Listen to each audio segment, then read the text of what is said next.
Filip, čau. Máš super. No, úplně, už je to dobrý. Prosím tě. Tak co? Ne, všechno taká pohoda, ty jako dobrý, tak? Jo. Naučím, tak.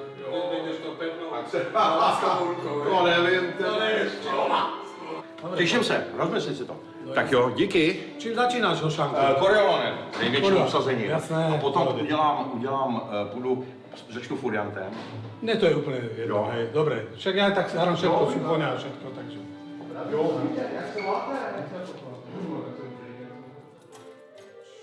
Ja som vlastne prišiel hneď na začiatku, ale nehral som prvý koncert zahajovací v tom 74. Takže neviem, či som zakladajúci člen.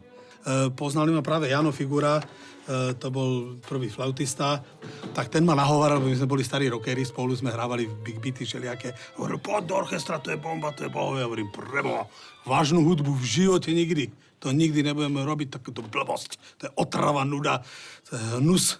No ale tak som to potom vyskúšal a celkom sa mi to, keď hráš už tú vec, keď už to človek hrá, tak k tomu dostane iný vzťah potom.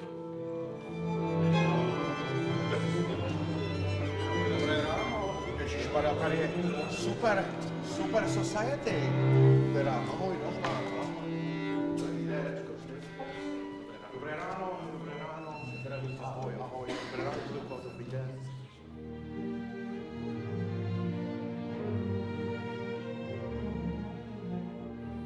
Ano. Můžeme, pojďme.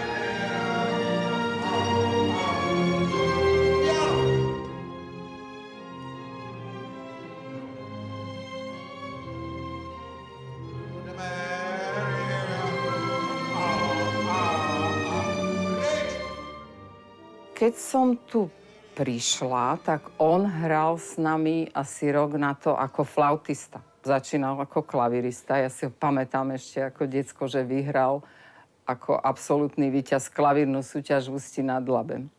Potom na konzervatóriu šiel na flautu a vyhral zase veľkú súťaž v Ankone a s nami hral ako víťaz tej súťaže na bratislavských hudobných slavnostiach alebo niekde tak. No a potom vlastne myslím, že v 83. prvýkrát prišiel ako dirigent a odtedy stále robí s nami, však už urobil vyše 280 koncertov. Leošku, čau. My sme niečo našli, ja som sa hrabal v archíve včera. V 25. sme našli takú zložku, no čum, čo tam je, uvidíš, pre tú srandu. Ježiš, Ludovít Reiter, to jsou pojmy. Marian Lapšanský, bože, to jsou. Eugen Suchoň k 10. výročí štátného orchestra. No to jsou skutečně poklady.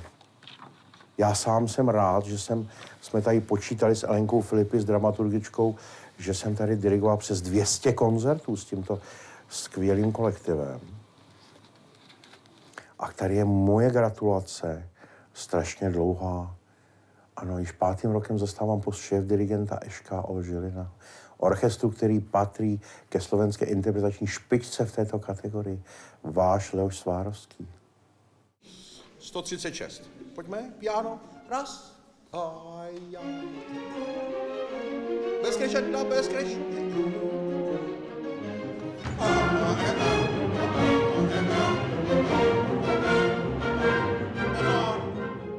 Bol víťaz Pražskej jary v hre na flautu a muzikant až na púdu proste, ako muzikant perfektný.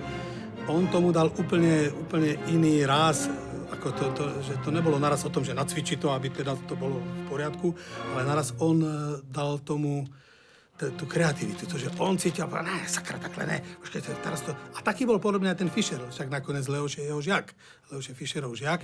No a tak to sme boli veľmi radi, že taký ten niekto prišiel a s ním už potom začali chodiť aj, lebo on mal kopu známych, tak začali chodiť dobrí solisti, pričom Ľubomír Brabec prišiel, hej, a takíto ľudia. Aj dirigenti, aj kamoši jeho, ako Oliver Dohnaný prišiel prvýkrát sem. Tak ale on tu bol tiež, tak Oliver sa tu objavoval tiež. To boli takí dvaja nezávislí, hoci sú kamoši, ale takí kamoši konkurenční. Tak bol aj Oliver Dohnaný, častokrát tu šéf-dirigent. To sa tak menilo, no. To tak sa motá asi ako tréneri v Chelsea a v Liverpoole, že proste 2 roky je tu jeden, potom niekam odíde a zase príde druhý, no a tak.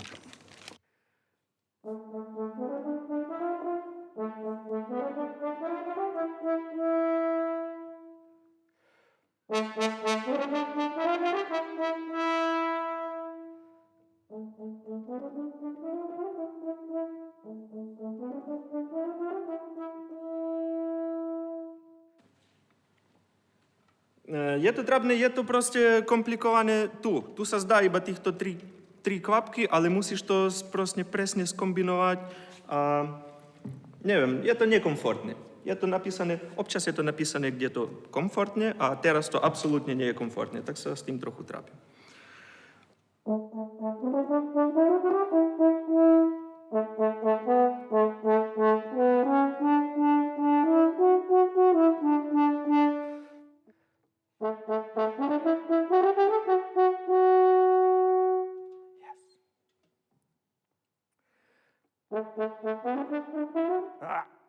Hral som na trompetu a hral som strašne zle. Tak, ale mám otca hornistu, ktorý mi povedal, že Nazar, tak pôjdeš študovať lesný roh. Pred skúškami, možno to bolo nejakých, čo ja viem, 4 mesiaci pred skúškami pred konzervatórium, prišiel ocino, dal mi hornu. Trošku som zahral, to sa mi páčilo a ako vidíte, už som tu, hrám pred vami Dvoržaka, českú suitu.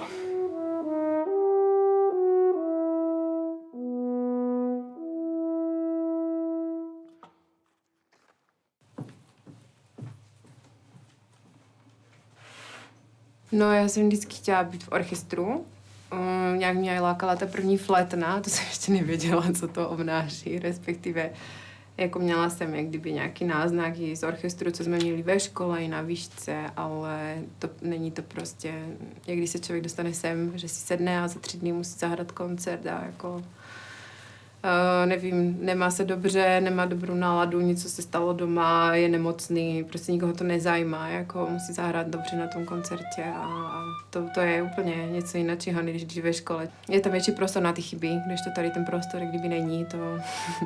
Takže z hlediska toho mladého člověka jsem pochopila všechny takové ty hlášky mých profesorů i na konzervatoři, co jsem měla paní profesorku na party, tak ona vždycky byla taká, že no, prostě si sedneš a nikoho to nezajímá, musí zahrát dobře a prostě a to uvidíš, až když budeš v orchestru. A vždycky jsem si říkala, až tak to nemůže být tak jiný. A pak jsem si přesně sedla do toho orchestru a už jsem to uviděla, jaký to je, takže... A na to jsme se shodli se všema spolužákama, co jsme udělali konkurzy, že vlastně jsme všichni tak procitli do té reality tvrdé, že teda, no, jak to je. Teďkon vymyslet, jak to udělat, aby ty vstupy nebyly jako když kopnete někoho do zadku, anebo jak se, když se valí pytel zemiakou do sklepa, ale aby to mělo tu údernost. Jo? Můžu poprosit jenom, najdeme to, pojďme si vzít jenom ten první papám. Zavibrujte mi tu čtvrtku, všichni zavibrujte tu čtvrtku po té osmině. Raz a ty. Ne, to nechci dál, já chci jenom tu osminku. Jo, pojďme. Raz a ty. No. Sto. To jsou poslední 2 takty forte. Tutti sto. Pojďme. Pozor.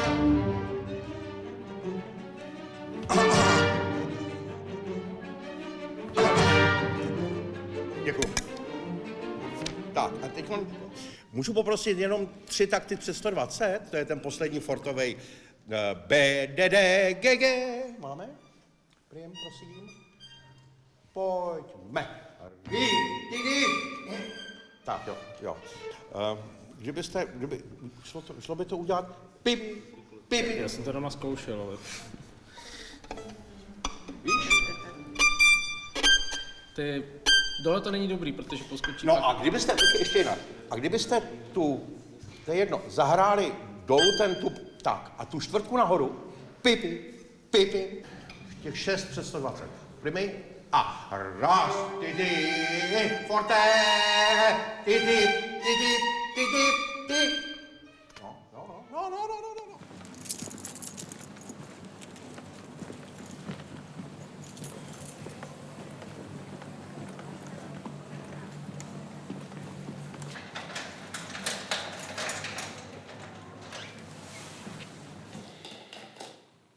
Ja som žil 8 rokov v Malajzii, konkrétne v Kuala Lumpur. Môj kamarát so svojím bratom tiež zo Slovenska tam hrali. povedali o tom orchestri, tak som sa jednoducho rozhodol, že pôjdem na konkurs do Malajskej filharmonie. Po 8 rokoch sa ale bohužiaľ politická situácia zmenila. Malajzia trvala na tom, aby v orchestri hralo čím viac lokálnych ľudí, teda Malajcov. A bohužiaľ v roku 2022 nám oznámili, že nám teda nepredĺžia zmluvy pracovné. A to pre nás znamenalo vlastne, že sme strátili svoju prácu a boli sme nútení všetci si hľadať niečo nové. Najťažšie sa vyrovnať v živote bolo s tým, že manželka a dieťa zatiaľ ostali teda v Malajzii a sme sa dohodli, že prídem na Slovensko, uvidíme, ako to pôjde v Žiline. Samozrejme, je tam skúšobná doba 3 mesiace a pokiaľ by som dostal prácu, tak toto celé zabezpečím, prichystám a potom manželka a dieťa by prišli na Slovensko. Ale asi nemusím hovoriť, že ako je to náročné vlastne odísť a byť bez rodiny. Takže toto bolo asi najťažšie zo všetkého, sa rozlúčiť vlastne s tou rodinou, dalo by sa povedať, na dlhšiu dobu. Ale pevne verím, že prídu na Slovensko a zase budeme všetci spolu.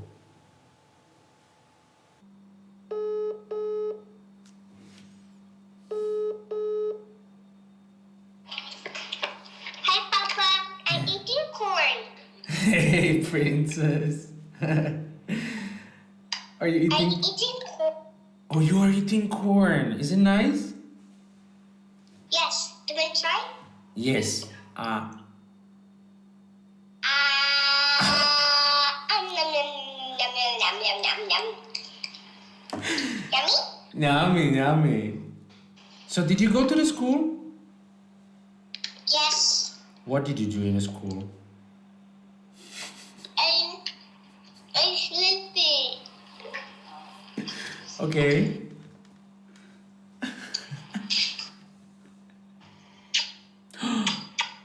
Oh. Mwah.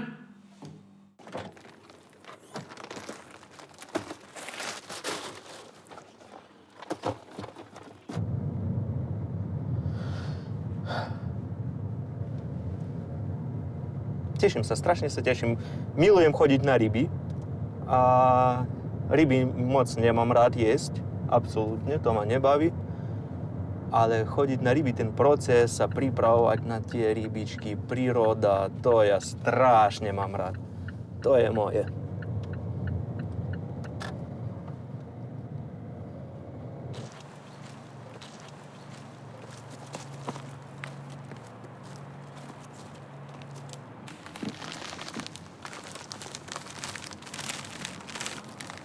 Som sa narodil v ďalekom 1992 roku v takej malej dedine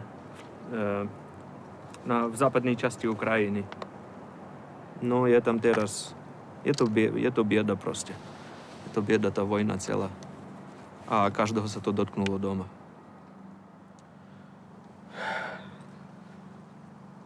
Každý deň, ráno, večer, to je môj akože skoro rituál. Rituál, dobre hovorím? Že proste sa zobudím, furt sledujem nejaké proste správy, nejaký... No, to je proste moje prvé. Čo sa zobudím, tak nejdem si umývať zuby, nič, proste pozerám do mobilu, kúkam do mobilu, čo sa stalo. A dúfam, že nič sa nestalo.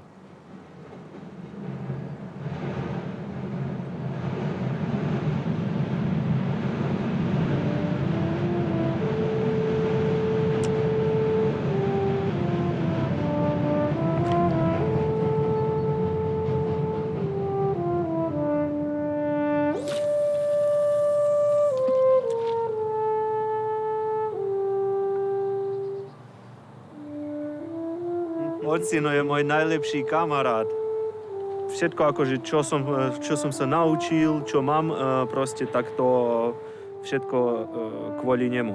Ja pamätám, mám takú výraznú spomienku, keď sme pracovali ešte s ním v Ternopoli vo Filke.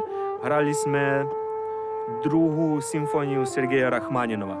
A mali sme také noty, taká brutálne veľká zložka, písaná od ruky a strašne veľa stránok. A jasné, že ja som sa úplne stratil. Ja úplne neviem, kde sme. A dirigent, hudba nádherná proste, emócia, všetko je super. A ja taký, že oco, kde sme? Vo Filke. Jaj. No, ale chápem, že nemám šancu. Skúšam tam sa niečo pripojiť. Nie je to. Hrám úplne inde. Tak ocino po minúte druhej kúknul ku sebe noty, ku sebe, ku mne a taký dopredu možno nejakých 7 stránok. Tu! Nech sa páči. Hej. Bolo to také krásne. No, pozri, máme tu rybu.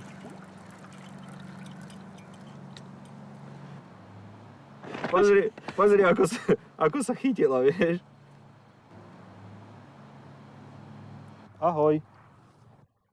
Zavolaj maminu.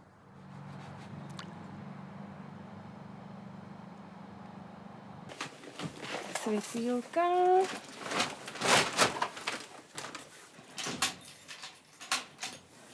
Tak.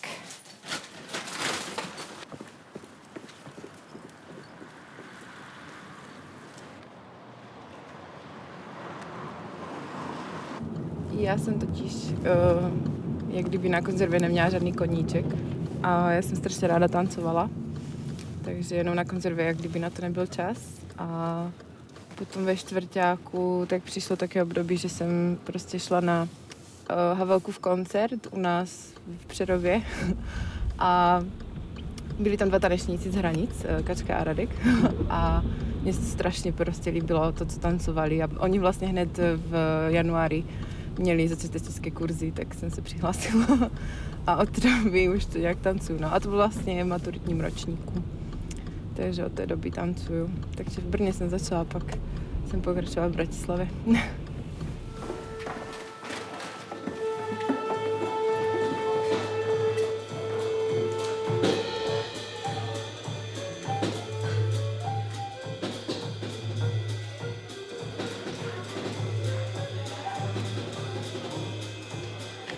Tvořivé dílničky. Teď to svítilo. Aha. Janci, tak toto nedávej, prosím tě. Ano. Dej to prosím tě tak z boku. Jasné. Už jsem na to pozrel, že to nezní rozumně celé. My jsme se seznámili hlavně díky naší kamošce, která asi dneska přijde. To je taky flétnistka, která tehdy tancovala s Jančím a oni stáli ve dveřích a my jsme se jako neznali s tou Hankou a já jsem tam tehdy došla a že říkám, čau, ty jsi ta flétnistka Hanka a on stál jako vedle ní, tak už nás seznámila, aby to nebylo blbý. No, takže... A během toho týdne vlastně jsme se nějak dali dokopy, takže tak.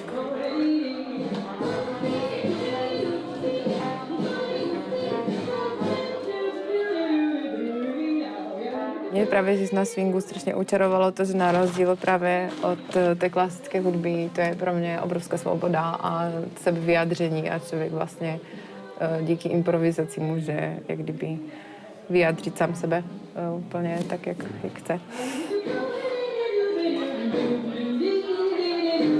V klasické hudbě podle mě je člověk jak kdyby, hlavně v orchestru, je podle mě tím nástrojem toho dirigenta a může se jak kdyby projevovat jenom do určité míry, pokud máme nějaké solo nebo takto, ale je to spíš o tom kolektivu, že člověk prostě součástí nějakého společenství. A tady je ten člověk součástí toho společenství též, ale vlastně v tom momentě, kdy já jsem vlastně na parketě a můžu tancovat i solo nebo právě s tím partnerem, tak vlastně jsme tam jenom sami dva a vlastně je to jenom mezi náma dvěma, jak kdyby probíhá takový monolog taneční. A ten monolog, jakože přesně to je založené na tom, že když člověk tancuje s někým, s kým si aj rozumí, jakože dobře po té osobní stránce, tak to je jak, když bych to fakt přirovnala ke konverzaci, že když se s někým vidíte, koho prostě máte jakože rádi a dobře si rozumíte, tak už prostě hážete nějaké inside joky a prostě je to taková volná konverzace, můžete se bavit o čem chcete,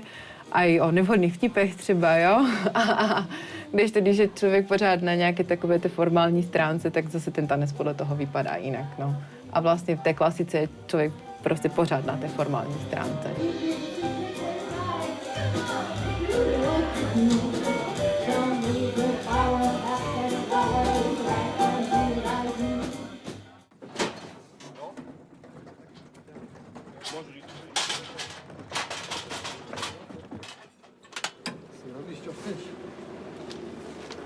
Ďakujem.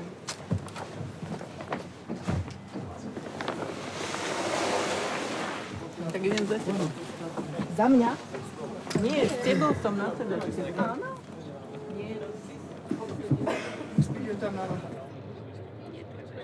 Celý život som vlastne v štátnom komornom orchestri, ale ja som začala študovať na vysokej škole v Bratislave a od 2. ročníka som vlastne spravila konkurs do komornej opery ako orchestrálny hráč, tak som tam pôsobila. No a v 3. ročníku mi zavolal môj otec, že je vypísaný konkurs do štátneho komorného orchestra v Žiline, že či by som nechcela skúsiť. A bol tam trošičku problém, lebo ja som mala koncert práve v tých Trenčanských Tepliciach s komornou operou a myslím, že to bolo mali sme nejakú sedačku o 5:00 a ten konkurs bol, myslím, o 3:00. No ale stihlo sa to, ten konkurs som spravila. Sice môj otec sa tak ponáhľal, že sme mali haváriu, autonehodu, práve na ceste tam. No ale auto bolo na šrot, takže moja mama zastavila stopom jedno auto, že či by ma neodviezli do Trenčanských Teplíc. Sadla som do auta a milý pán vodič mi začal rozprávať, že on už mal 10 nehôd, že on presne vie, ako to chodí. A potom som ho spýtala, kedy mám ten koncert a povedala som mu asi 3/4 hodinu. O 3/4 hodinu mám sedačku a on hovorí, to stihneme. Tak mi dal len do ruky autolekárničku, že si mám obviazať nohu, pretože mi teče krv. Ale ten koncert sme stihli. A vtedy bola ešte, myslím, inšpicientkou Izabela Pažitková, tak tá mi ešte dávala leukoplasty, aby mi netekla krv. Ale všetko dobre dopadlo.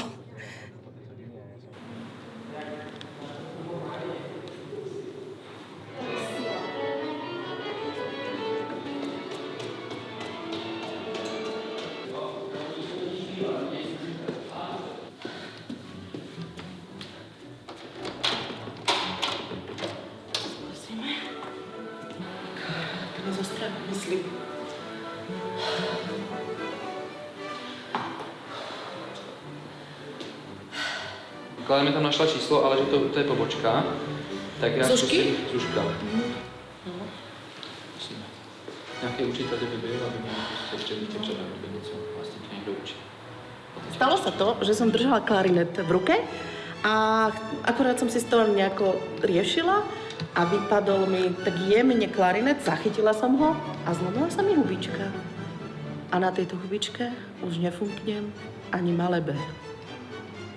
Prosím vás, já mám takový specifický dotaz. My teďka tady ve Frýdku Místku máme koncert s orchestrem v Národním domě a klarinetistce praskla hubička od klarinetu.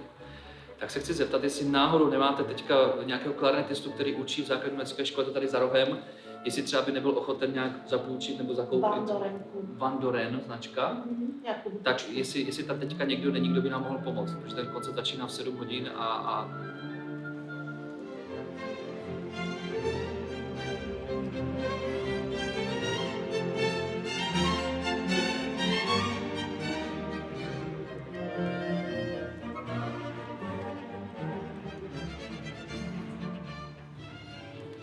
dobře, jdu tam hned. Za nějakých 5-10 minut, nejpozději jsem tam 5 minut. Jo?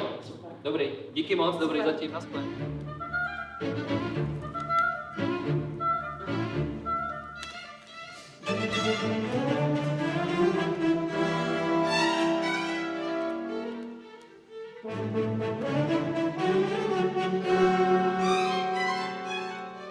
Dobrý večer, tu je Bibiana Bieníková, klarinetistka SKO Žilina.